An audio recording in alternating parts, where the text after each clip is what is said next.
좋은 아침입니다. 아침의 하나를 뉴스 종합 비타민 아침의 매일경제 김은미입니다. 꼭 필요한 뉴스만 콕콕 집어서 전해드리겠습니다. 시작해볼까요?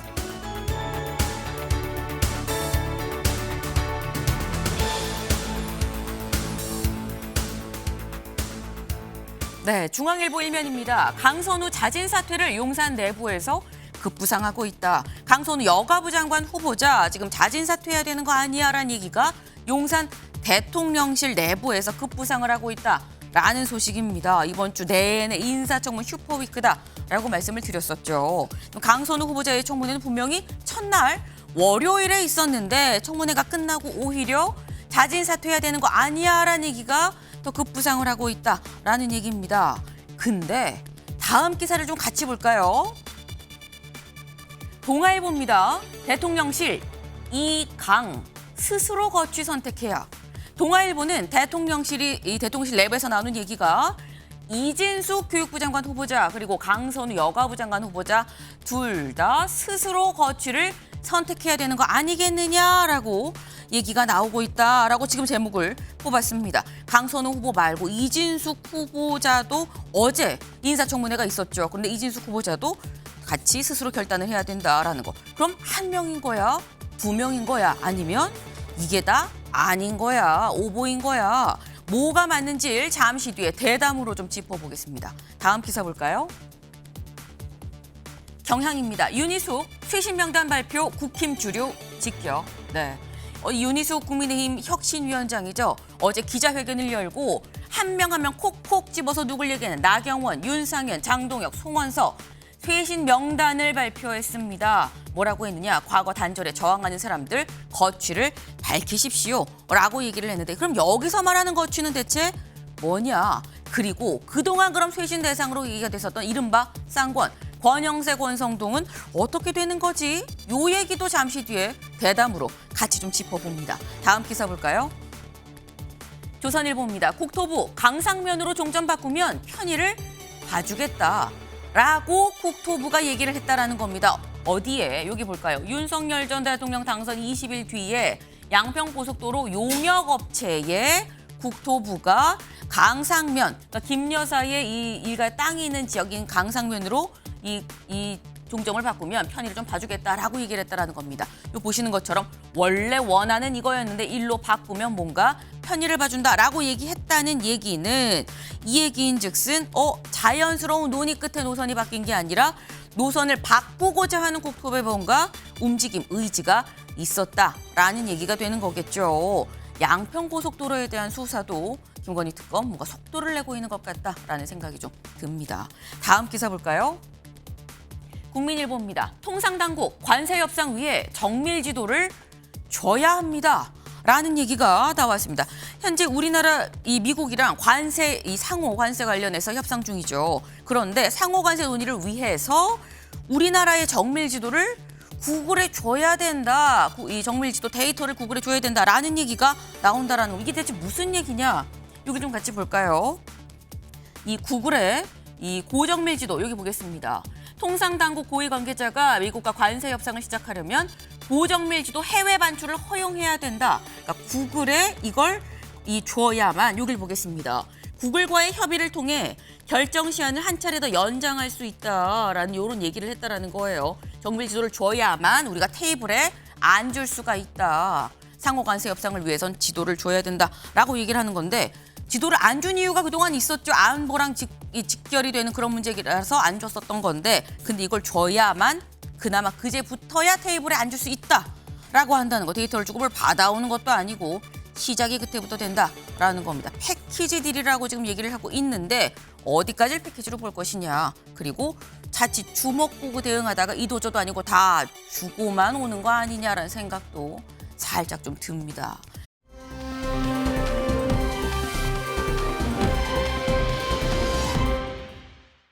네, 바로 이 모습입니다.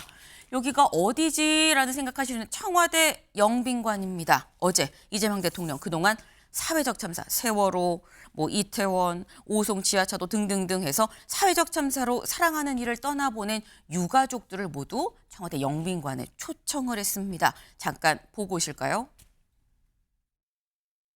국정의 최고 책임자로서 국민들의 생명과 안전을 지켜야 될 정부의 책임을 다하지 못했던 점에 대해서, 그리고 그로 인해서 많은 사람들이 유명을 달리한 점에 대해서 공식적으로 정부를 대표해서 사죄의 말씀을 드립니다.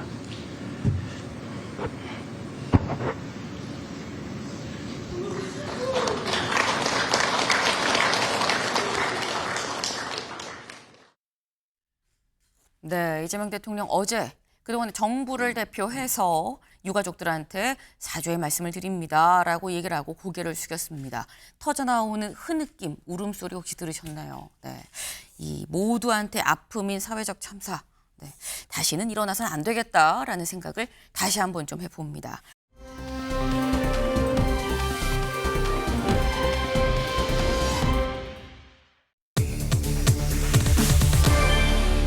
물폭탄입니다. 기사 같이 볼까요? 네. 퇴근길 기습폭우, 옹벽붕괴로 차량이 매몰됐습니다. 여기 같이 사진 보시겠습니다. 여기가 지금 이 경기도 오산입니다. 근데 고가도로 인근에 옹벽이 이렇게 무너졌다라는 거죠. 어제 저녁 7시쯤에 일이었었는데 퇴근길 비가 와도 너무 많이 왔다. 그리고 어제 퇴근길에만 온 게 아니라 밤사이 계속해서 많은 비가 왔습니다. 관련해서 이승훈 기자의 리포트 잠깐 보고 오실까요? 굴착기가 분주하게 흙을 퍼내고 소방관들도 흙더미 속 인명수색을 이어갑니다. 어제 오후 7시쯤 경기 오산시의 한 고가도로에서 10m 높이의 옹벽이 무너져 지나가던 차량 한 대를 덮쳤습니다. 사고 차량은 180톤 무게의 구조물에 매몰된 것으로 알려졌습니다. 수색 2시간 만에 잔해 아래에서 심정지 상태로 발견된 남성은 병원으로 급히 이송됐지만 결국 숨졌습니다. 오산 시내 폭우에 의해서 붕괴되지 않았나 저희는 그 추정을 하고 있습니다. 붕괴 사고 당시 오산에는 시간당 61mm의 폭우가 내리고 있던 것으로 파악됐습니다. 현장엔 취재진도 접근이 어려운 상황입니다. 추가 피해가 발생할 수 있다고 판단한 경찰은 고가도로를 포함해 주변 도로 통제에 들어갔습니다. 인명수색을 마무리한 소방당국과 경찰은 정확한 사고 원인을 조사할 방침입니다. 오늘 오전 1시쯤 대전 유성구의 한 지하차도를 지나던 차량이 불어난 빗물에 침수됐습니다. 사고 당시 지하차도의 배수 펌프는 정상 작동 중이었지만 폭우가 이어지며 배수량을 감당하지 못한 것으로 추정됩니다. 경기 구리시의 한 도로에서는 지름 50cm 크기의 포트홀이 발생해 버스 뒷바퀴가 빠지는 사고가 났습니다. 승객과 운전사가 긴급 대피했고 인명피해는 없었습니다.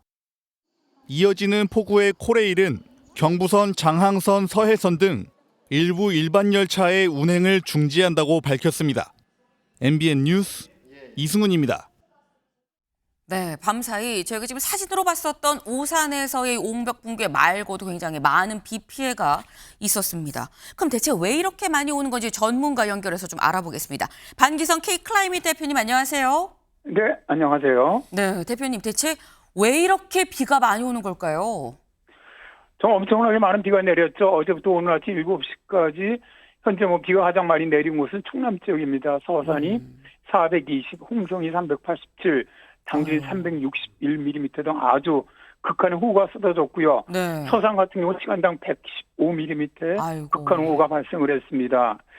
자, 이렇게 이제 극한 호우가 발생하고 있는 것은 네. 일단 장마전선이 남하하면서 현재 중부지방이 형성돼 있는데요. 네. 장마전선 북쪽에 찬 공기와 남쪽에 습하고 따뜻한 공기가 부딪히면서 지금 강한 대기 불안정이 만들어졌어요.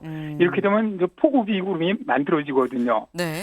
또 지상에서는 남풍에 가까운 지금 바람이 들어오면서 아주 매우 습하고 뜨거운 공기가 유입되고 있고, 네. 또 상공 1.5km 상공에는 추속 25m 이상의 강한 하층지 뒤류가 지금 불고 있습니다. 아하. 이럴 경우 동중국해로부터 강한 수증기를 한반도로 끌어들이거든요. 네. 이러한 것들이 하나의 호우 원인이 되고 있고요. 여기에다가 현재 서해상의 해수 온도가 평년보다 높습니다. 그러다 보니까 더 많은 수증기가 유입된 것도 하나의 원인으로 보는데요. 이러한 조건들 하에서는 주로 늦은 밤에서 새벽 사이에는 더욱더 비구름이 강하게 발달하면서 극한 호우가 쏟아진 겁니다. 네, 지금 말씀을 들어보니까 물기를 가득 머금은 이런 이 공기가 쭉 계속 유입이 되다 보니까 이게 장마전선 이 정체전선이랑 같이 맞물려서 비가 많이 올 수밖에 없는 상황이다라는 건데, 근데 그럼 대표님, 이 비 언제까지 오는 겁니까? 주말 내내 계속 같이 오는 건가요? 일단 이번 주말까지는 비가 이어질 것으로 봅니다. 오늘부터 토요일까지는 전국적으로 많은 비가 내릴 것으로 보고요. 네. 다만 이제 수도권은 내일 일시적으로 소강을 보일 때도 있지만 다시 또 비가 오고 이런 상태입니다. 그래서 비는 일단 일요일 오전 전반까지 이어지다가 장마전선 북한 쪽으로 올라가면서 일단 비는 그칠 것으로 보이는데요. 네. 모레까지입니다. 토요일까지 전국 대부분 지역에서 돌풍, 천둥, 번개를 동반한 강한 비가 내리는 가운데 특히 오늘과 내일은 전국 대부분 지역에서 시간당 충청 지역 같은 경우는 30에서 50mm 경기 남부 지역, 네. 그다음에 충남권 지역 일부 지역은 최고 50에서 80mm, 아이고. 남 지산 부근은 시간당 50에서 80mm 많은 비가 내리는 곳이 있을 것으로 예상을 되고요. 일단 내일까지 앞으로 예상되는 강수량 수도권은 30에서 80 많은 곳 120, 충청과 전북권은 50에서 150 많은 곳은 180mm 이상, 어이고. 광주, 전남, 경남, 부산 쪽은 100에서 200mm, 특히 지리산 및 남해안 쪽은 300mm 이상의 앞으로입니다. 집중호우가 예상이 됩니다. 침수, 범람, 산사태 많은 피해가 예상되니까 잘 대비했으면 좋겠습니다. 네. 지금 말씀을 들으면서 또 영상을 또 보고 있는데 비가 정말 얼마나 많이 오는지 앞이 안 보이게 지금 오는 모습을 같이 아마 보셨을 거예요. 번쩍번쩍하는 모습도 보셨는데 다음 기사를 좀 같이 볼까요? 아까 말씀 중에 많게는 180mm까지 올 수 있어요라고 말씀하신 것도 있었는데 보기에는 수도권 오늘 최대 200mm 더 온다. 중부 호남 국지성 호우를 조심해야 된다라는 거예요. 국지성. 그러니까 전체적으로 다 오는 게 아니라 여기만 콕 집어서 엄청나게 퍼부을 수 있다라는 얘기가 되는 거겠죠. 여기에 대해서 국민일보는 또 이렇게 기사를 뽑았습니다. 같이 볼까요? 국민일보. 시간당 50에서 80mm 중부지방 극한 호우 퍼붓는다. 극한이다라는 거예요. 대표님, 이게 지금 국지성으로 집중 호우가 오고 지금 극한으로 오고 이게 직전까지는 극한 폭염이었었거든요. 극한 폭염에 극한 호우. 왜 이렇게 다 극한으로 가는 겁니까? 일단 이렇게 극한으로 변화가는 것은 이제 지구온난화가 원인이죠. 이제 우리 인류가 이제 과도한 화석연료를 사용하면서 배출된 온실가스가 대기 중에 축적되면서 지구 기온이 지금 계속 올라가고 있지 않습니까? 네. 작년 지구 평균 기온이 산업화 이후로 1.5도 이상 상승을 했죠. 근데 1.5도는 우리가 이제 파기화백에서 더 이상 올라가면 안 된다. 그렇죠. 이제 이런 온도죠. 그러니까 일시적이라도 1.5도가 넘어가면서 많은 기후학자들은 이제 기후 이탈이 시작된 것이 아니냐 이런 얘기를 하는데요. 기후 이탈이라는 것은 지구 온난화가 지속되면서 어떤 한계선을 넘으면 기후가 이제까지 우리가 알던 것과는 전혀 다른 모습으로 바뀐다는 건데요.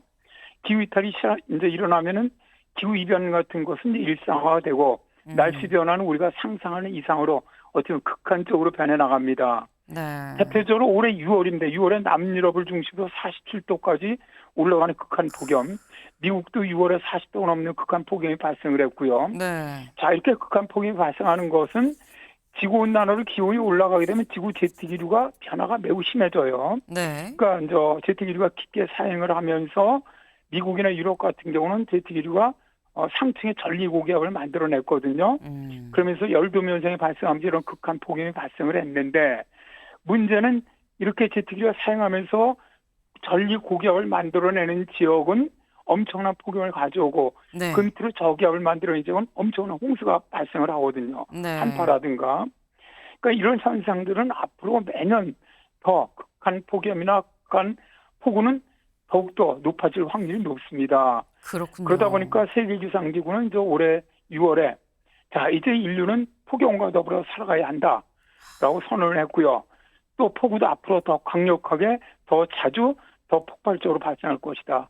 이렇게 발표를 하게 된 것이죠. 네, 지금 굉장히 마음이 먹먹해지는 지금 인류는 이 폭염과 함께 살아가야 된다라는 말도 나오지 않았느냐라고 말씀을 하셨는데 폭염, 폭우랑 그냥 같이 살아가야 된다. 근데 그렇다고 하면 같이 살아가야 된다면 대표님, 사실 이 기상 예보를 보고 미리 하루 이틀 전에라도 좀 대비를 할 수 있었으면 좋겠는데 예보도 좀 안 맞는 것 같은데라는 말들도 사실 많이 나와요. 이유가 뭘까요? 최근에 좀 날씨 예보가 많이 틀렸죠. 네. 사실 원래 우리나라의 여름 특징이 매우 습하고 무덥고 또 선악성강수도 많이 내립니다. 근데 최근에 기후 변화로 인해서 이런 특성들이 더욱 강하게 변해 나가는 것 같은데요. 그러니까 말씀드렸지만 폭염은 더 강하게 지속 시간은 길어지고 네. 열대, 초열대가 많이 발생을 하고 있고요. 또 호우 같은 형태도 예상하기 어렵도록 이 비구름이 강력하게 발달합니다. 자, 이것은 이제 한반도 남북으로 기온 차이가 더 커지고 있고 네. 대기가 점점 더 불안정해지고 있기 때문에 예를 들어 저기압, 오늘같이 저기압이 들어오는 경우는 비구름은 더 강력하게 발달하고 맑은 날에 오후에 쏟아지는 소나기도 국지성 호우를 가져옵니다. 네. 근데 제가 볼 때는 우리나라 여름 날씨 이제 아열대성 기후로 변해 나가는 것 같아요. 아하. 그러니까 맑은 날씨를 보이다가 아열대성 호우가 쏟아지는 형태인데 이제 올해도 지금 7월 8일 날 수도권 지역으로 7월 최고 기온을 당시 서울이 37.8도 기록했지 않습니까? 최고 기온을 기록을 하면서 매우 맑고 무더웠는데 오후 늦게부터 수도권 지역으로 엄청난 호우가 쏟아졌거든요. 네. 그러니까 이처럼 예상하기 어려운 날씨가 최근에 좀 자주 발생하다 보니까 기상청 예보가 잘 맞지 않는 때가 많아지는 것 같습니다. 네. 지금 말씀을 들어보니까 우리나라의 기후 자체가 약간 아열대성으로 좀 변화하고 있는 이 과도기적인 이런 상황이기 때문에 그렇기 때문에 좀 이 예측이 좀 안 맞을 수가 있다라는 말씀을 좀 하셨어요. 만약에 이게 예측이 맞지 않을 수 있다고 한다면 우산을 상시적으로 좀 작은 우산 하나쯤도 갖고 다니는 것도 좋겠다라는 생각이 좀 들긴 하네요. 대표님 감사합니다. 네, 고맙습니다. 네. 근데 지금 저희가 대표님 얘기를 같이 좀 들어보긴 했습니다만 저희가 오늘 이 좀 염두에 둬야 될 그런 부분들이 있어요. 조선일보 기사 같이 볼까요? 지금 비가 계속 오는 중입니다. 그리고 오는 중이고 앞으로도 더 온다고 하죠. 심지어 극한 호우다라고까지 얘기했는데 서울 호우특보입니다. 하천 29곳, 둔치 주차장 4곳 지금 현재 통제가 되고 있는 상태입니다. 청계천, 안양천 등등해서 지금 다 지금 통제가 되고 있다라는 건데 더불어서 속보도 지금 나오고 있죠. 뭐냐? 충남 홍성에서는 갈산천이 범람을 했습니다. 그래서 주민들 지금 안전지대로 대피를 한 상황이고요. 지금 현재 집중호우 때문에 증산교 부근, 서대문구에 있는 증산교 부근도 하부도로 이 양방향이 좀 통제가 되고 있다라는 겁니다. 특히 지금 출근 준비하실 시간이죠. 출근 준비하실 때 염두에 두셔야 될 거 아까 살짝 이승훈 기자의 보도에도 나왔습니다만 폭우 때문에 일부 열차는 운행을 중지한 상태입니다. 어디에 중지했는지 같이 좀 볼까요? 네, 지금 이렇습니다. 폭우로 일부 열차 운행이 일시적으로 중지가 됐다. 지금 여기 보면 경부선, 이 서울에서 대전, 그리고 서해선, 서화성역부터 해서 홍성, 그리고 장항선, 천안, 익산 여기가 지금 열차 운행이 일시 중지된 상태입니다. 때문에 혹시 또 이렇게 멀리 이 출근하시는 분들도 있을 수 있어요. 그러니까 이런 걸 다 염두에 좀 두셔서 오늘 내가 타는 열차 잘 운행하는 건지 체크를 한번 해보시고 나오셔야겠다라는 말씀을 좀 드립니다.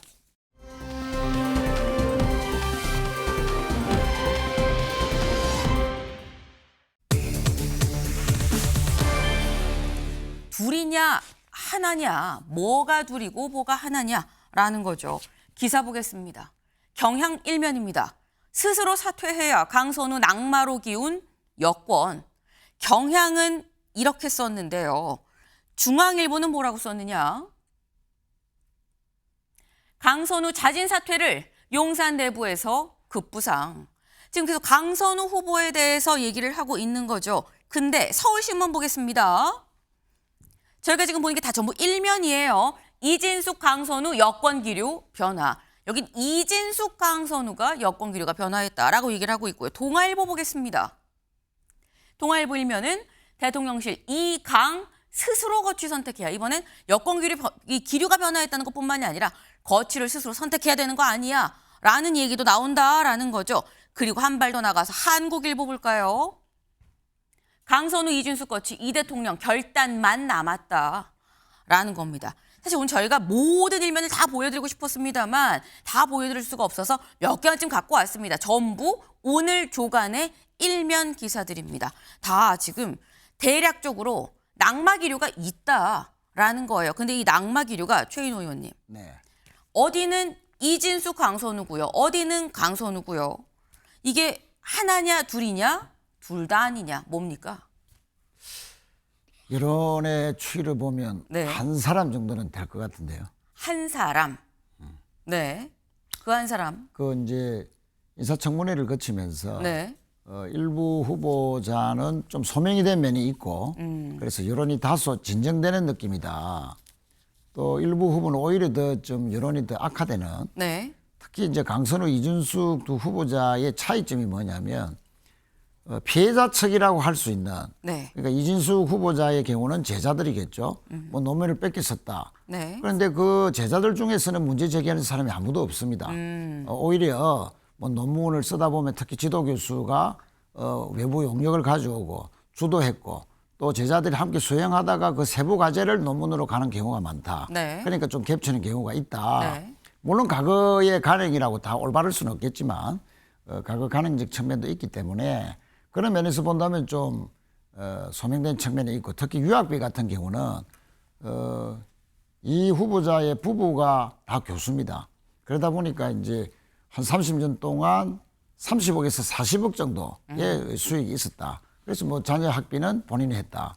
그런데 강선우 후보는 피해자 측이라 할 수 있는 보좌진들이 오히려 더 좀 격하게 반응을 하고 이런 측면에서 여론이 좀 엇갈린다. 네. 인사청문회 이후에 반응들이 좀 다르다 하는 측면에서 좀 이런 부분들이 좀 대통령실에서도 상당히 예의주시하고 있지 않느냐, 좀 그래 봐집니다. 지금 말씀을 들어보면 제가 하나입니까 둘입니까 둘 다 아닙니까를 여쭤봤었는데 하나 정도일 것 같습니다. 그리고 강선우 후보랑 이진숙 후보는 조금 다릅니다. 피해자 여부가 좀 달라요 라고 말씀을 하셨어요. 이 얘기인즉슨 만약에 한 명이 낙마가 한다면 그건 강선우 후보자가 될 가능성이 좀 높다라고 지금 말씀을 해주신 건데 사실 언론들이 조금씩 결이 좀 다르죠. 어디는 한 명, 어디는 두 명입니다. 근데 언론들이 어쨌거나 기본적으로 낙마 기류로 오늘 일면을 뽑은 이유가 있습니다. 왜? 어제 우상호 정무수석이 이렇게 얘기했거든. 잠깐 들어보고 오실까요? 일부 후보자의 경우에는 여론 동향이 매우 안 좋게 돌아가는 것도 그대로 대통령께 보고 드리고 있어요. 일단 청문회가 다 끝나봐야 대통령께 대면 보고하면서 이 얘기를 들어봐야 되겠죠. 아직까지는 특별한 지시는 없으셨습니다. 보고만 계속 받고 계십니다. 네. 그가 좀 가장 걱정이 되십니까? 제가 이렇게 말씀드리는 거는 뭐 적절하지 않은 것 같고. 네. 지금 우상호 정무수석은 일부 후보자의 경우 여론 동향이 굉장히 안 좋게 흘러가는 것 같다. 요 얘기를 다 보고를 드리고 있다라고 지금 얘기를 했습니다. 김성태 의원님. 지금 이 최인호 의원님께서는 여기서 말하는 일부 후보자는 강선우 후보자 한 명 정도다라고 말씀을 하셨는데 어떻게 보십니까? 일부 후보자는 네. 18명 지금 현재 장관 청문 내정자 대상 중에 네. 두 사람이죠. 강선우 지금 현재 그리고 하나 아니다 둘이다. 이진숙 이 후보자 두 사람을 일부 후보자라고 하는 겁니다. 한 사람 같으면은 그냥 그렇게 표현을 안 하겠죠. 네. 그렇기 때문에 이제 이게 이제 참 장관 뭐 총리 인사청문회를 왜 철저하게 검증이 이루어져야 되느냐 하면은 이 공적 권한을 공명정대하게 행사할 수 있는 그런 도덕적 자질과 능력을 갖췄냐 이걸 이제 국민이 묻고 후보자가 그 이제 부처의 권한을 행사할 수장이 될 자격이 있느냐 이걸 국민이 판단하는 거예요 결론은. 그러니까 이게 야당 의원들이 검증하는 게 아닙니다. 국회라는 이 대의 기관이 국민의 뜻에 따라서 이제 여야 인사청문위원들이 이제 검증을 하는 거예요. 네. 근데 이제 한 사람은 누가 봐도 이게 뭐 공적 권한을 사적으로 남용한 중대한 그런 결격 사유가 발생됐죠. 그게 이제 지금 강선우 여가부 장관 이제 후보자고 또 이제 지금 현재 이진숙 지금 현재 교육부 장관 여기는 사회부총리예요. 윤석열 정부 때도 그런 겁니다. 윤석열 정부 때도 초대 교육부 그 장관 내정자가 낙마를 했어요. 김민철 장관 내정자. 네. 그 사람이 낙마 사유가 다른 게 아닙니다. 낙마 사유가. 이분도 역시 논문 표절과 그리고 교비 횡령하는 내용이라든지 이 군 복무 기간하고 석사 학위 기간하고 네. 이게 뭐 한마디로 겹치는데 그에 대한 제대로 해명을 못했어요. 그래서 결국 이분은 낙마를 했습니다. 그러고 난 뒤에 이제 윤석열 대통령 때도 그 박순애라는 그 교육부 장관을 억지로 정말 어렵게 임명을 했는데 34일 만에 교육부 장관을 그만두지 않으면 안 될 국민 여론이었어요. 그러니까 지금 현재 이 두 사람은 언론은 한 사람 뭐 어떤 언론 두 사람 호박에 금 끊는다고 뭐 수박 됩니까? 그러니까 두 사람 다 깨끗하게 이재명 대통령이 판단해 주는 게 그게 이제 항우 국정 운영에 크게 부담이 안 될 거예요. 네. 지금 일부 후보자라고 얘기를 한 거는 한 명이 아니라 두 명이라는 얘기 아니겠냐. 뭐 호박이 줄 긋는다고 뭐 달라지냐 뭐 이런 말씀을 지금 또 살짝 하시기도 해요. 뭐 별반 다르지 않다 두 후보자가 뭐 이런 취지의 말씀을 하신 걸로 좀 이해가 되는데 아까 제가 말씀을 드렸죠. 어디는 뭐 강선우 후보자, 어디는 강선우 플러스 이진숙 후보자. 이게 양쪽을 얘기해요. 근데 지금 보면 강선우 후보자는 이진숙 후보자보다 먼저 청문회가 끝났죠. 끝났는데도 지금 현재 뭔가 계속 오히려 사퇴론이 더 거세게 일고 있는 그런 형국입니다. 지금 각 단체의 입장 발표가 이어지고 있어요. 같이 볼까요? 지금 여가부 장관 후보죠. 한국여성단체연합 그제 15일에 강선우 후보 여가부 장관으로서 적절하지 않다라는 입장을 냈고요. 여성단체연합회 어제 함께 일하는 구성원 존중이 없는 후보자가 여성의 인권 양성평등 정책을 총괄하는 건 좀 국민 기만 아니냐, 사퇴해야 된다라고 얘기를 했고요. 그리고 어제 민주당 보좌진 협의회의 역대 회장단이 입장을 냈습니다. 즉각 사과하고 자진 사퇴해야 한다라고 얘기를 지금 입장을 냈어요. 근데 사실 앞서서 여가부 장관 후보이기 때문에 앞선 여성 단체들의 이런 입장도 상당히 아플 수 있습니다만 최인호 의원님. 네. 민주당 보좌진 협의회의 역대 회장단이 자진 사퇴하라고 입장을 냈다라는 건 이건 사실 어떻게 보면 장관 후보자 자진 사퇴를 넘어서 사퇴하고 난 이후에도 강 후보자 본인 입장에서 계속 민주당 안에 있기가 좀 본인이 어렵지 않을까 하는 생각도 드는 부분이긴 하거든요.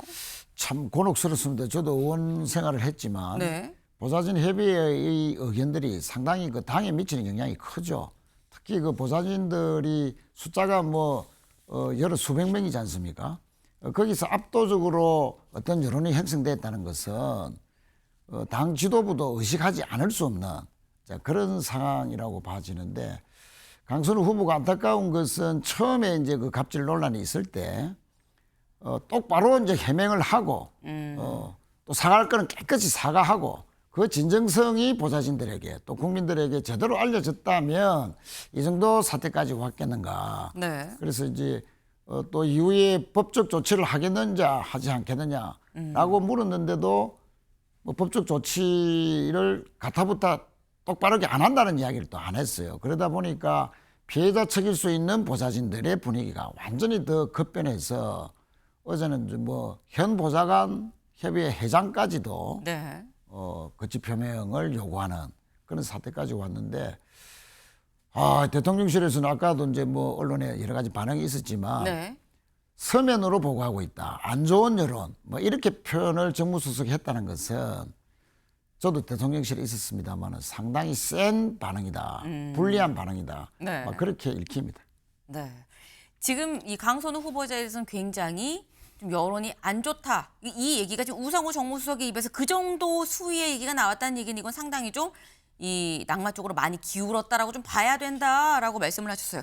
그런데 오늘 새벽 6시에 바로 잡습니다라는 이규현 홍보수석의 입장이 나왔습니다. 강선우 후보에 대해 자진 사퇴로 대통령실 분위기가 기울었던 어제자 경향신문 보도는 사실과 다름으로 바로 잡습니다. 대통령실은 기존 입장에 변함이 없습니다라고 오늘 새벽 6시에 바로 잡는다는 입장이 나왔습니다. 근데 그렇다고 하면 사실 이게 이 대통령실 분위기가 이 자진 사퇴로 기울었다, 낙마 쪽으로 기울었다라는 이 보도가 여기는 어제자 경향신문 보도라고 했습니다만 사실 오늘 모든 조간이 다 그렇게 쓰고 있거든요. 최 의원님. 네. 바로 잡습니다가 또 오늘 새벽 6시에 나온 거 이건 어떻게 해석을 해야 되는 겁니까? 밤 사이에 흐름이 바뀐 겁니까? 아니면 이 언론이 대대적으로 이 흐름을 잘못 짚은 겁니까? 그래서 저는 뭐 마지막 기회를 강선우 후보에게 주는 것이다. 지금 뭐 내일까지 인사청문회지 않습니까? 네. 그럼 인사청문회를 모두 마치고 난 뒤에 종합적으로 평가해서 낙마자가 있을 건지, 낙마자가 있다면 누구에게 어떤 메시지를 줄 건지, 또는 후보자 스스로의 거취에 맡길 건지, 아니면 대통령실에서 조치를 취할 건지, 이런 것들이 이제 정할 것인데 오늘까지 이제 새벽에 바로 잡습니다 하는 것은 네. 예를 들면 강선우 후보자 같은 경우는 오늘 내일 내로 지금까지 제기됐던 모든 문제에 대해서 본인 스스로 모든 것을 해결해라. 그렇지 않고 여론이 계속더 이런 식으로 악화 일로에 있다면 그것은 어떤 뭐 조치를 취할 수도 있다 하는 어쩌면 역설적인 저는 아하. 반응이다라고 읽힙니다. 마지막 기회를 주는 차원의 어떻게 보면 역설적으로 더 낙마 기류가 있다는 걸 방증하는 바로잡습니다. 일 수가 있다라는 말씀이에요. 네. 오늘 이 바로잡습니다가 나오고 오늘 하루 기류가 또 어떻게 흘러가는지를 좀 보긴 봐야 될 것 같습니다. 네. 근데 지금 이 강선우 후보 말고 낙마 사례로 같이 거론되는 게 이진숙 후보자죠. 네, 이진숙 후보자의 경우는 가장 많이 그동안 지적이 됐었던 게 논문 문제였습니다. 동아일보 같이 볼까요? 어제 청문회가 있었죠. 청문회에서 다 밝히겠습니다 라고 얘기를 했는데 제자 논문 오타까지 같은데 이진숙 표절률 10% 미만이라고 반박을 했다라는 거예요. 직접 들어보고 오시죠. 이진숙 후보자님은 52%, 56% 이거 해도 너무한 거 아닙니까? 그 카피킬러는요. 그 모든 전문가들이 지적하고 있지만 돌려서 그냥 나오는 거를 신뢰할 수 없습니다. 거의 100편의 논문을 충남대학교에서 외부 전문가들과 함께 검증을 해서 모두 10% 미만으로 판정을 받았습니다. 학생과 또 교수가 공동 연구를 발표할 수 있다. 그런데 문제가 되는 것이 뭐냐라고 하면은 후보님이 일저자를 하고 있다라고 하는 것이죠. 제가 국가 연구 프로젝트로 수주해서 연구 책임자로 수행했던 연구들입니다. 제 일저자가 되는 것은 너무나도 당연한 일이었고요. 그러면 후보님이 연구 노트를 직접 쓰셨어요? 지금 국가 과제의 경우에는 연구 노트를 30년간 보관하도록 되어 있지 않습니까? 당연히 이 학생들이 연구 노트를 쓰고요. 저는 수첩에 그런 연구들을 다 저장을 해서 기록하고 좋습니다. 있습니다. 네. 어제 논문과 관련해서 이진숙 후보자가 해명을 한 그런 부분입니다. 아니 이게 어떻게 카피킬러로 돌리니까 56%가 나왔어요 라고 김대식 의원이 얘기를 하니까 56% 그거 믿을 수가 없습니다. 카피킬러로 돌린 거 이거 믿을 수 없어요. 왜? 내가 해보면 10% 미만으로 나오는 걸요? 라고 지금 얘기를 했습니다. 김성태 의원님. 예. 저는 뭐 어제도 이진숙 지금 장관 내정자가 국민들이 지켜보는 청문위원들에게 좀 진솔된 답변을 통해서 자신이 성찰하고 또 자성하면서 자신이 뭐 잘할 수 있는 그런 뭐 정책적 자질과 또 뭐 이런 국정 운영 수행 능력을 가시할 수 있는 그런 어떤 그런 전문성은 보이지 않은 채 계속 좀 상당히 협소하고 좀 납득이 되지 않는 그런 해명에 그냥 뭐 일관했어요. 네. 그러니까 지난 4일부터 특히 이 범학계 국민검정단이라 그래가지고 이분들이 이제 지난 4일부터 해가지고 그 검증을 세밀하게 했어요. 네. 그 검증을 세밀하게 했더니 지금 이진숙 후보자의 논문 150편 중에서 16개에서 연구윤리 위반 문제가 나온 겁니다. 이게 보통 우선 논문 표절 문제가 가장 심각한데 논문 표절률이 20% 이내면은 막 웬만큼 이건 넘어가요. 근데 지금 이진숙 후보자 같은 경우는 논문 표절률이 무려 50%가 넘어요. 그러면서도 뭐 자신이 결론은 연구 과제를 떠와서 자기 제자들이 그걸 이제 수행하는 과정에서 자기가 제일 저자가 되는 게 마치 당연한 것처럼 이야기를 하는 건데 저거는 윤리 도덕적으로도 대단히 말 저 주장이 맞으려면은 그러면 자신이 지도 교수로 지도한 그 제자들이 박사학위를 지금 딴 부분은 전부 다 그거는 다 철회돼야 돼. 그럼에도 불구하고 자신은 교육부 장관 되겠다고 저렇게 말도 안 되는 저 주장을 하고 있는 것은 국민 정서에도 부합되지 않아요. 특히 이게 이 교육부 장관 같은 경우는 사회부총리예요. 그러니까 제가 앞에도 이야기를 했지만 윤석열 대통령도 다른 부처 장관 같은 경우는 그냥 그대로 국민 여론이 좀 그렇더라도 웬만큼 그냥 밀고 갔지만은 네. 이 교육부 총리만은 그냥 낙마를 시켰어요. 국민 여론이 수용하지 않으니까. 두 번째 아까 얘기한 박순애라는 그 장관 내정자도 2달 그 국회에서 뭐 청문 절차 이렇게 기간이 길어졌어요. 그래서 결국은 뭐 그 두 번째까지도 낙마할 수 없어가지고 임명을 했는데 결국 국민 여론 너무 나빠지고 악화되니까 34일 만에 사퇴를 시켰어요. 네. 그러니까 그런 마당이라면은 지금 현재 이인숙 지금 현재 장관 내정자 같은 경우도 자신이 지금 현재 내가 수주한 내가 뭐 그런 정부 내지는 네. 또 강력단체, 지자체 뭐 이런 걸 통해 가지고 자기는 사실상 이런 연구 과제를 많이 수주하는 거는 아주 잘해요, 이분이. 그래가지고 제자들에게 그 거리를 많이 일거리를 준 건 사실이에요, 학위 논문 거리를. 네. 근데 그걸 왜 자기가 제일 저자가 되자고, 교신 저자가 돼야지. 그 이공계 교수들이 지금 다 반발하고 무척 화가 난 게 네. 그게 마치 갈래초벽이고 그 이공계에서는 이렇게 통용되는 것처럼 이야기한 게 대단히 부적절했다는 거죠. 할 말 없는 사람이에요, 이분도. 할 말이 없다라고 지금 말씀을 하셨어요. 근데 지금 말씀이 아니 자기가 수주하고 이런 거는 그럼 잘한 거고 맞는 거긴 한데 근데 이걸 갖고 학생들이 학위 논문을 썼으면 그럼 학생들의 학위 논문이 그럼 철회가 돼야 되는 거냐. 어떻게 하자는 거냐 뭐 이런 취지의 지금 말씀을 하셨는데 이진숙 후보자의 설명은 이런 거죠. 중앙일보 같이 볼까요? 다음 기사. 이진숙 내가 수주 1저자하는 게 당연한 거 아닙니까? 라고 얘기를 했다라는 거예요. 근데 여기에 대해서 이공계 교수들은 그럼 우린 바보입니까? 라는 얘기가 나왔다라는 게 중앙일보 3면에 지금 기사입니다.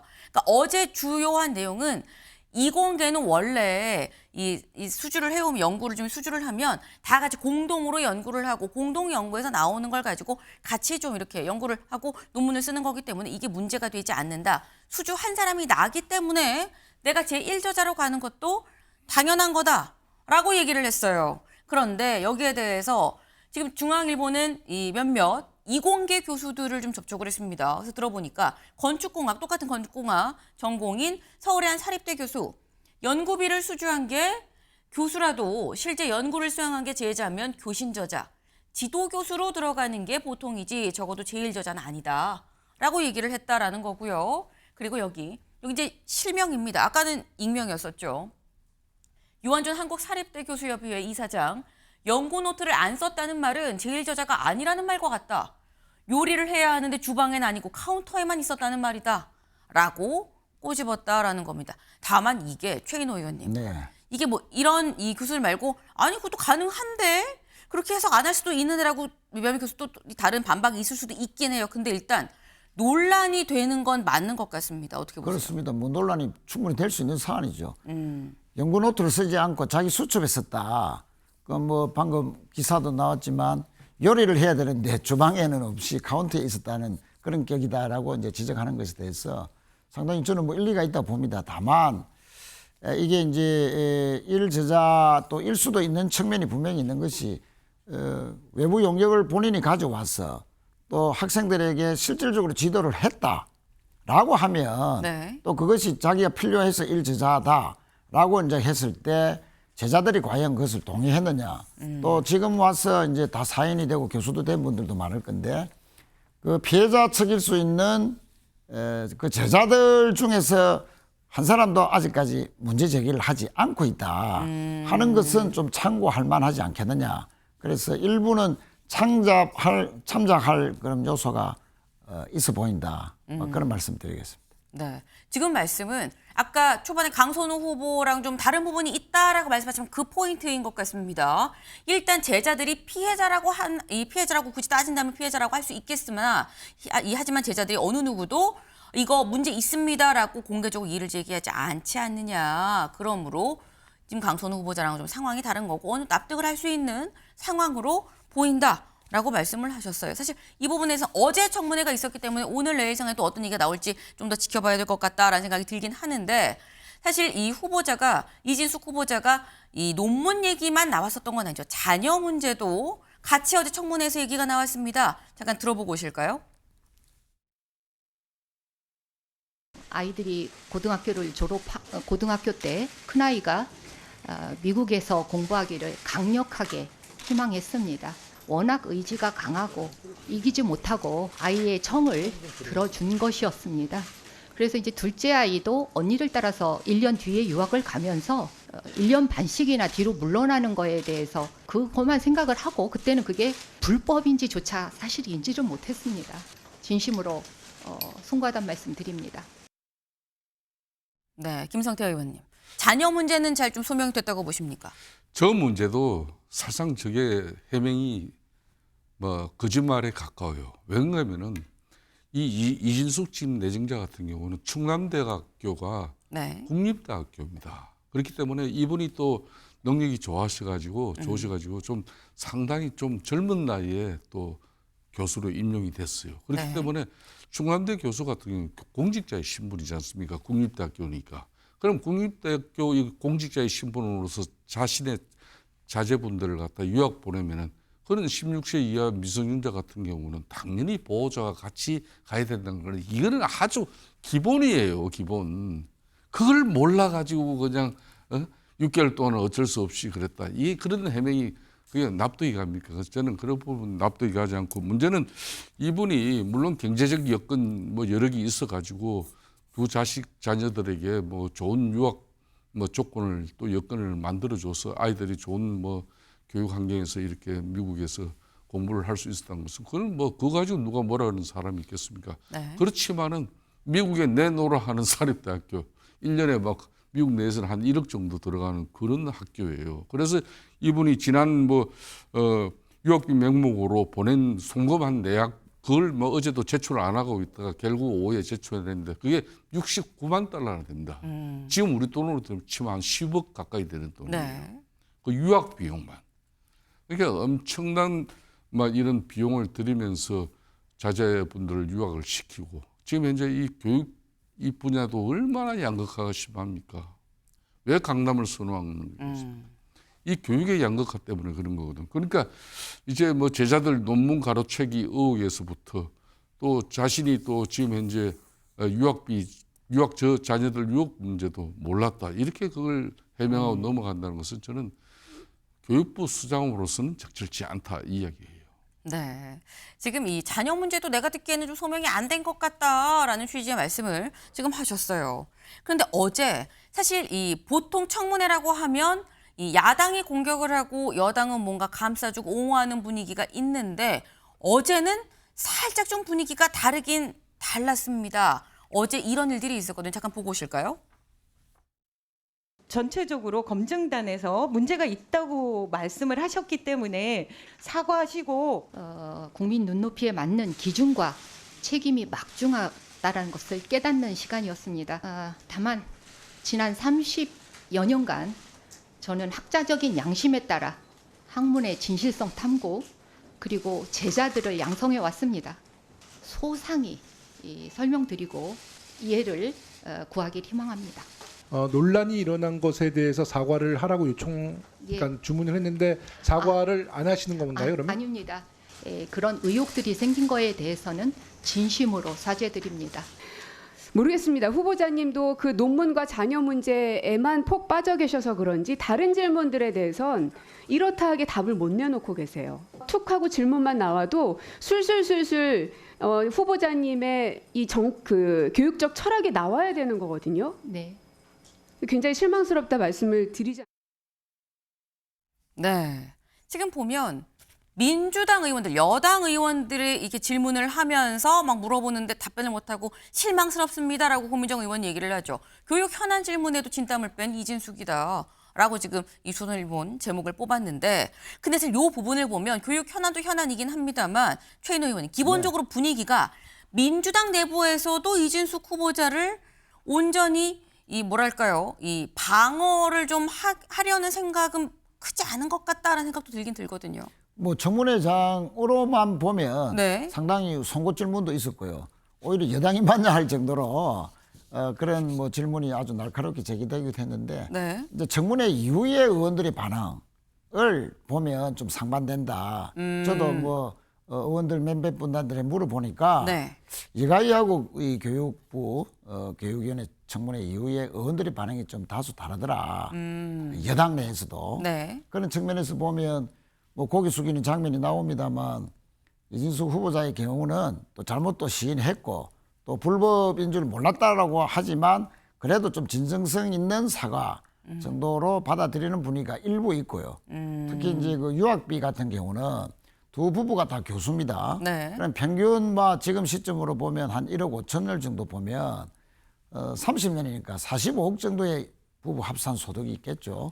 그런 측면에서 본인이 다 유학비를 보냈다. 또 오후에 실제 유학비 보낸 것을 우리 김성대 의원님은 상당히 큰 액수다. 물론 큰 액수는 맞죠. 그러나 이제 소명은 어느 정도 그런 부분에서는 됐다. 막 그런 측면에서 아까 논문 가로채기도 뭐 제자들의 그런 항의가 없다. 뭐 오늘 어떻게 될지는 모르지만 그런 측면에서 청문회 이후의 반응들이 조금 달라서 그런 부분들이 앞으로 거친 문제에 좀 영향을 주지 않겠나. 저는 그렇게 보고 있습니다. 네. 지금 말씀을 들어보면 일단 기류가 좀 강선우, 이진숙은 좀 다르다. 어제 청문회가 있고 난 다음에 더더욱 요 분위기가 확 갈라졌다라는 말씀을 지금 하셨어요. 오늘 분위기를 좀 봐야 될 것 같습니다. 다음으로 넘어가 볼까요?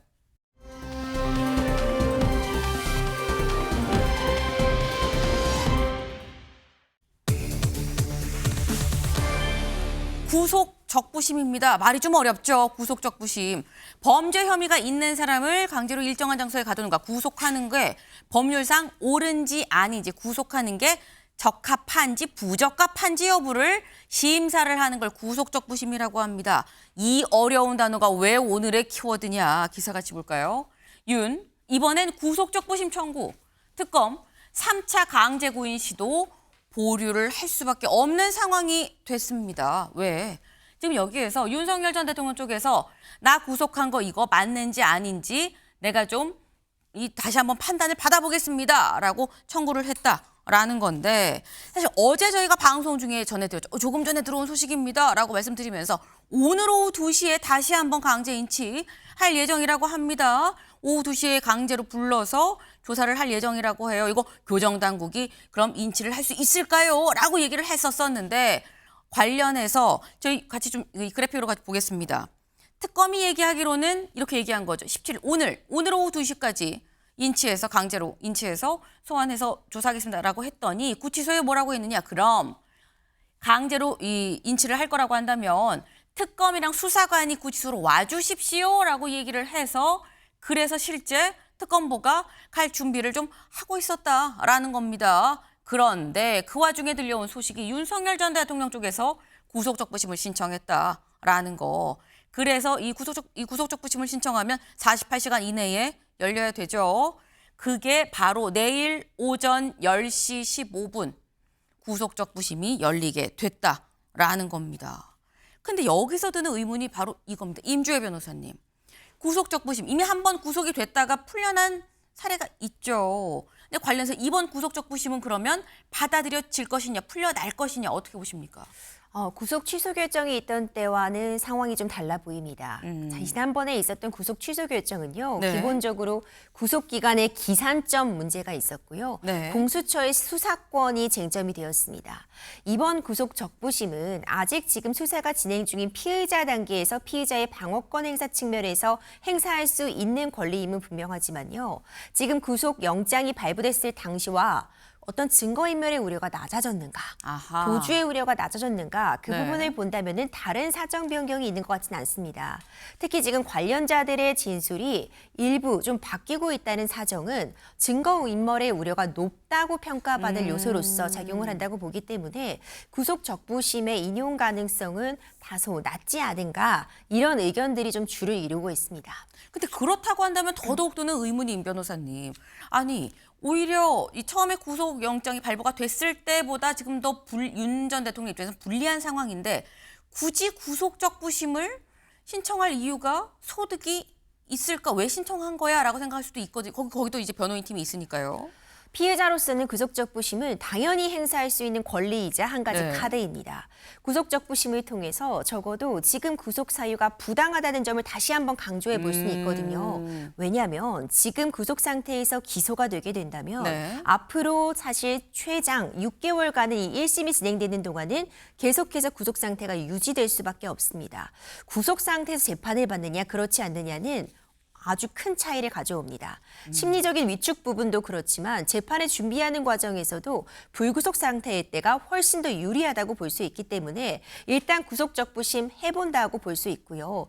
윤석열 전 대통령 측에서 쓸 수 있는 그런 논점으로는 일단 이미 내란 쪽 형사재판이 진행 중인데 네. 사실상 동일한 사실관계를 대상으로 해서 다시 한번 또 구속을 이번에 시도한 것은 문제가 있다라는 측면 한 가지와 특검 측이 무리하게 수사를 하고 있다는 점을 강조할 것으로 보이거든요. 이것이 받아들여질지는 변론으로 하더라도 네. 본인의 입장을 다시 한번 강조할 수 있고 특검 측이 무리하게 구속 상태에서 수사를 강요하고 있다는 점을 조금 더 알리기 위한 한 가지 수단은 충분히 가능해 보입니다. 네. 그러니까 크게 변동 사항이 없음에도 불구하고 일단 다시 한번 구속적부 심사를 통해서 내가 말하고자 하는 바 나는 좀 이 부당하게 지금 구속이 된 상태다라는 이런 주장을 더 강조해서 얘기할 수 있는 계기가 되지 않겠느냐. 그걸 또 생각한다면 적부심 신청을 할 법하다라고 말씀을 하셨어요. 근데 말씀 중에 나온 게 지금 윤석열 전 대통령 쪽에서 얘기하는 건 이미 내가 받고 있는 내란 혐의가 있는데 왜 동일한 걸로 또 구속을 합니까? 라는 얘기를 하고 있다라고 말씀을 하셨죠. 지금 내란 재판을 받고 있는 상태입니다. 그리고 실제로 오늘 내란 혐의로 이 재판이 예정이 돼 있습니다. 그럼 오늘 재판에는 나올 것이냐라는 거죠. 다음 기사 볼까요? 이미 안 나온다라는 얘기가 나오고 있습니다. 윤 특검 조사, 재판도 보이콧, 본인이 낸 구속적부심엔 내일 출석할 예정이다라는 거예요. 근데 지금 이 얘기는 근데 약간 좀 의아한 부분이 임 변호사님. 사실 그동안 특검에 대해서는 윤석열 전 대통령이 이거 정치 수사다라고 얘기를 할 수 있는데 재판은 그동안 꾸준히 나갔었거든요. 근데 구속된 이후에는 재판도 현재 거부를 하고 있는 상태입니다. 그럼 재판도 거부하는 건 어떻게 봐야 되는 겁니까? 사실 지금 건강상의 이유를 들고 있습니다. 네. 지난번 공판기일 같은 경우에는 구속영장 실질심사가 장기간 있었고 구속된 직후에 바로 이제 재판이 열리기 때문에 당시에는 건강상의 이유를 든 것이 이른 좀 이유가 있다고 평가가 됐습니다. 그런데 이제 앞으로 오늘 있을 재판에도 사실상 불출석할 가능성이 매우 높아 네. 보이는 상황이거든요. 그렇다면은 장기간 본다면 결국 최종적으로 결론을 받아들여야 되는 윤석열 전 대통령 입장에서 본다면 합리적인 선택 아닐 수 있어 보입니다. 사실 피고인의 입장에서는 네. 방어권 행사를 적극적으로 해야 됩니다. 형사재판에서 피고인의 출석을 의무화해 둔 것은 당연히 재판을 잘 받아라라는 측면도 있지만 재판정 안에서 본인의 방어권을 충분히 행사하라는 의미가 담겨 있습니다. 출석을 하지 않게 되면 불리한 진술들에 대해서 반박을 할 수가 없고 네. 주어진 물증들에 대해서 적극적으로 소명할 기회를 부여받지 못하기 때문에 출석하라는 의미도 담겨 있거든요. 그런데 계속 출석을 하지 않는다거나 재판에 협조적이지 않는 태도를 보이게 되면 그것이 다 양형에 참적될 뿐만 아니라 네. 재판부에게도 안 좋은 인상을 심어줄 수밖에 없습니다. 계속해서 보이콧을 한다면 네. 이건 본인에게 더 불리할 수밖에 없는 선택입니다. 지금 말씀을 들어보면 재판도 거부를 하는 건 이건 좀 합리적인 판단이 아니다라고 말씀을 하셨는데 윤석열 전 대통령도 오랜 기간 검사로서 계속 있었던 사람인데 모르지 이런 내용, 그러니까 불리하게 자기한테 작용할 수 있다는 거를 모르지 않을 텐데 김성태 의원님, 예. 윤석열 전 대통령은 왜 불리한 걸 알면서도 그럼 이 길을 택한 것이냐라는 거죠. 사실상 이제 윤석열 전 대통령이 재구속 결정이 되고 난 이후에 네. 상당히 한동안 지금 망연자실한 상태가 됐어요. 그러니까 지금 이제 특검이 이렇게 나를 이제 특검이 뭐 계속 불러대지만은 내가 특검 수사에 뭐 나가봤자 자신한테 도움이 될 만한 그런 뭐 쉽게 말하면 거기서 방어권 행사가 될 일도 없는 것이고 그러니까 뭐 여기는 사실상 그 특검에 출석해가지고 또 뭐 진술 거부 내지는 또 묵비권을 행사하더라도 국민 여론 더 나빠질 수밖에 없는 것이고 네. 이래저래 참 망연자실했어요. 그러다 보니까 이제 뭐 건강도 좋지 않다는 측근들 변호사를 통해서 뭐 그런 내용이 또 회자가 되고 네. 뭐 그런 가운데 이제 저는 가장 그 심각한 문제가 지금 현재 이분이 자의적인 지만 이제 판단을 한다는 거죠. 그러니까 이게 구속 적부심 심사 같은 경우는 이제 본인이 출석하잖아요. 네. 그렇게 해서 나는 지금 구속 수감된 이 상태가 정치적으로 대단히 탄압받는 거고 불이익을 나는 받고 있는 거다. 그렇기 때문에 나를 석방시켜달라. 이런 부분에 대해서는 대단히 적극적이면서도 좀 전에 우리 변호사님 말씀하신 대로 그 재판이라든지 또 특검 수사에는 협조하지 않는 이런 부분들이 그러니까 이제 본인 자의적으로는 구속 적부심에서는 자기 유리한 판단이 구속 적부심에 또 재판정 판사도 결국은 국민 여론도 상당히 중시할 수밖에 없는 거거든요. 그런 측면에서 저는 윤석열 대통령의 그 변호인들, 뭐 측근들의 지금 현재 대응 방식이 윤석열 대통령의 서울구치소 수감 생활도 그렇고 지금 현재 특검에 대하는 자세도 그렇고 또 자의적인 지금 현재 법원의 어떤 그런 뭐 구속 적부심 같은 경우는 본인이 적극적이면서 재판에는 자기 마음대로 또 뭐 오늘도 불참할 수도 있는 그런 판단을 한다는 게 이런 게 다 안 좋아요. 저는 그래서 좀 정도로 본인들 국민들이 납득할 수 있는 그런 방어권 행사를 해줬으면 하는 바람이죠. 지금 말씀은 본인이 이 지금 재판도 안 나가고 특검 수사도 안 나가는 게 불리하게 작용하는 걸 모르지 않을 것이고 변호인단도 분명히 그런 부분을 얘기를 할 텐데 그럼에도 불구하고 자신의 자의적인 판단이 상당히 좀 크게 작용하는 것 같다라는 그런 말씀을 하셨어요. 근데 지금 보면 특검 조사도 안 받고요. 내란 재판도 안 나갑니다. 한데 이 사람은 만나려고 했다라는 거예요. 그 사람이 누구냐? 같이 볼까요, 기사. 조사 거부한 윤, 부정선거 선동인사 만나려다 특검 저지로 무산이 됐다라는 거예요. 대체 누굴 만나려고 했었다는 거냐라는 거죠. 바로 이 사람입니다. 네, 모스탄이에요. 지금 현재 미국 리버티 대학교 로스쿨 교수입니다. 앞서서 트럼프 1기 행정부 때 이때 이 민간 단체 전 미 국무부 국제형사사법대사로 있었던 사람이고 현재 민간 단체인 국제선거감시단으로 활동을 하고 있는데 얼마 전에 한국에 들어왔죠. 그리고 뭐라고 얘기를 하느냐. 지난 21대 대선 부정선거가 있었고 중국이 개입을 했을 수 있다라는 주장을 펴는 사람인데 얼마 전에 들어왔었다라는 겁니다. 그리고 어제 윤석열 전 대통령을 만나려고 했고 윤 전 대통령도 만나려고 했습니다만 특검의 저주로 만나지 못했다라는 거죠. 하지만 두 사람 편지를 주고받았습니다. 직접 보고 오시죠. I would like to read the letter that I wrote to him to you. Dear President Yoon, you are a national hero. 지금부터 윤석열 대통령께서 모산 대사님께 드리는 편지를 제가 대신 읽어드리도록 하겠습니다.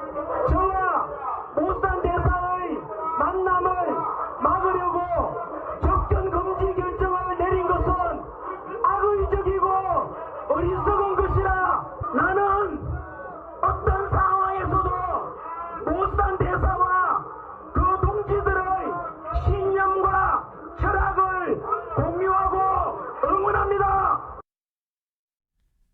네, 지금 보면 이 모스탄 지금 이제 이 교수가 직접 자기가 편지를 썼어요. 만날 수 없어서 내가 직접 윤 전 대통령한테 편지를 썼다라고 얘기를 하고 윤 전 대통령이 쓴 편지를 전한길 씨가 대신 대독을 해서 두 사람이 서한을 지금 주고받은 그런 상황이 됐습니다. 근데 여기서 나온 얘기가 전한길 씨가 이렇게 얘기를 하거든요. 임 변호사님.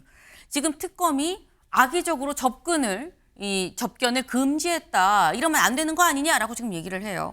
변호인 접견은 허용이 되고 있고 이제 일반 접견이 금지가 된 상황인데 이것도 특검 측에서는 어쩔 수 없는 측면이 있었습니다.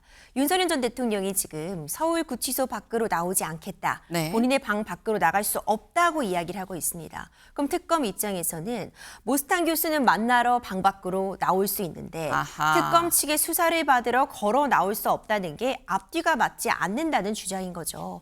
지금 재판 같은 경우에도 건강상의 이유를 들어서 출석을 할 수가 없고 특검의 수사도 나올 수 없다고 주장을 하면서 본인에게 유리한 인사라고 분류될 수 있는 이 교수를 만나기 위해서는 나온다는 것 자체가 어찌 보자면 이 역시도 선별적으로 누구는 만나고 누구는 만나지 않겠다라는 그런 권리 주장을 행사하고 있는 것이어서 특검 측은 이런 부분 허용할 수 없다. 딱 선을 그었다고 보여집니다.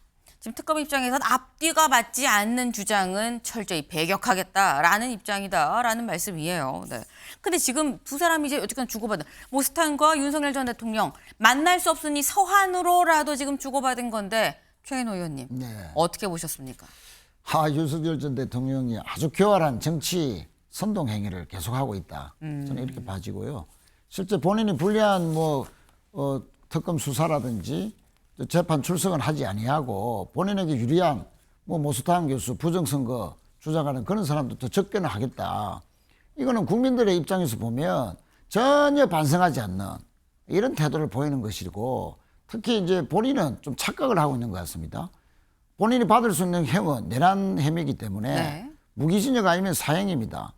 그러니까 설마 내를 법정 최고형을 하겠냐, 이런 나름대로 판단을 하면서 언젠가는 풀려날 수 있을 것이야, 또는 정치적 사면의 시기를 기다리면 돼, 막 이런 착각을 하고 있지 않냐. 그러니까 계속 바깥에 거구, 내란을 지지했고 쿠데타를 지지했고 또 부정선거를 지금도 맹신하는 그런 거구 세력들과의 교감을 통해서 계속 자기 지지 세력을 유지하고, 그러다 보면 본인이 뭔가 풀려날 시기를 보지 않겠나, 이런 기대를 하는 것 같은데, 자꾸 저런 식으로 국민들을 기만하고 어떻게 보면 모욕하는 것이거든요. 지금 절대 다수의 국민들이 잘못했다, 그리고 반성하라 라는 그런 여론이 절대 다수인데, 저렇게 이율배반적이고 아주 교활하게 자기들 일부 아주 극소수의 지지자만을 향한 이런 메시지, 행동, 이것은 본인에게 더 불리하게 돌아갈 것이고,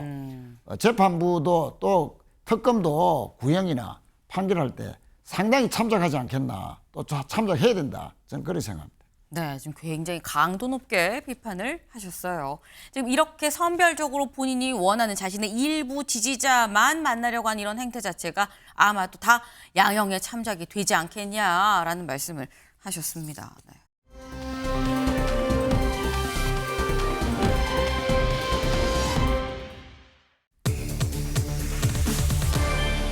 직격탄 대 오발탄입니다. 뭐가 직격이고 뭐가 오발이라는 건지 보겠습니다. 윤희숙, 나경원, 윤상현, 장동혁, 송원석 거취 밝혀라. 직격탄을 날렸다라는 거죠. 어제 윤희숙 혁신위원장 직접 기자회견을 열고 이렇게 얘기를 했습니다. 들어보고 오시죠.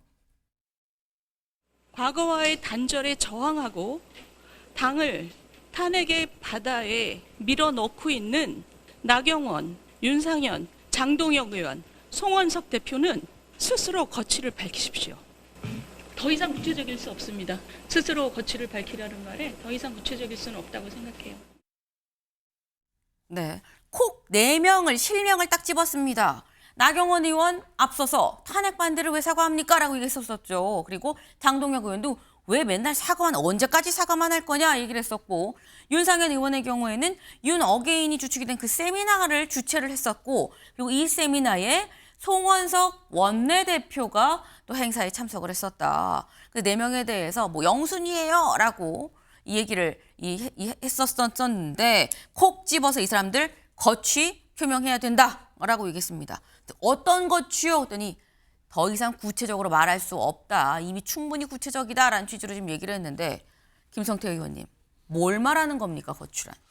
그러니까 이제 윤희숙 혁신위원장의 어제 참 저 가단성 있는 저 결심은 상당히 이제 국민의힘이 지금 어떻게 변화돼야 되는지, 자기가 저렇게 정말 다 중진급들 의원인데 장동희 의원 빼고는 이게 윤석열 전 대통령하고 완전한 전련을 이뤄내지 못하면은 국민의힘은 제1야당으로서 국민적 신뢰를 가지고 이재명 대통령의 국정에 대한 건전한 견제와 비판, 그리고 거대 입법 권력 이 여대 야섯 정국에서 야당으로서의 역할을, 이 야당은 국민적 신뢰와 지지가 뒷받침되지 못하면은 야당짓 못 해먹는 겁니다.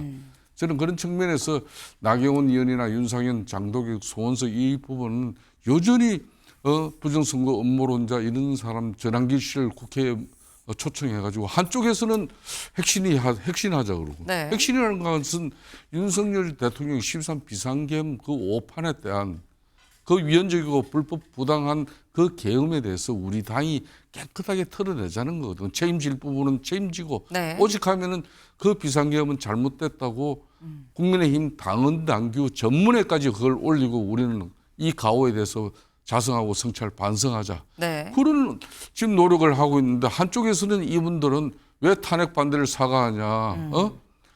윤석열 의견 지금 현재 윤석열 지금 저렇게 구속 수감되어 있는 것은 한마디로 정치 탄압이라고 이야기하지 않습니까? 예? 그런 뭐 주장을 하는 전환기 씨를 국회에 불러가지고 그 이야기를 듣고 그걸 이야기를 확산시키고 있다는 것은 핵심하지 말자는 이야기죠. 거기에 이제 윤희숙 혁신위원장이 본인의 거치들은 결정해라. 그러니까 당의 핵심 뭐 이 방침에 따르든지 그렇지 네. 않으면은 당신 정치적 소신과 철학 같이 할 수 있는 거구 인사들과 함께 해라 그러면은 탈당하라는 얘기라는 말씀이에요. 뭐 저는 그렇게 봅니다. 아하, 거취를 결정해라라는 건 탈당이다라는 얘기라는 건데. 핵심을 수용하지 못하면은 네. 앞에 자신들이 조건이 부정선거 음모론자나 네. 이런 사람 윤석열 대통령의 그런 강성 지지층들과 함께할 수 있는 그런 정치 세력화의 길로 가라 이야기죠.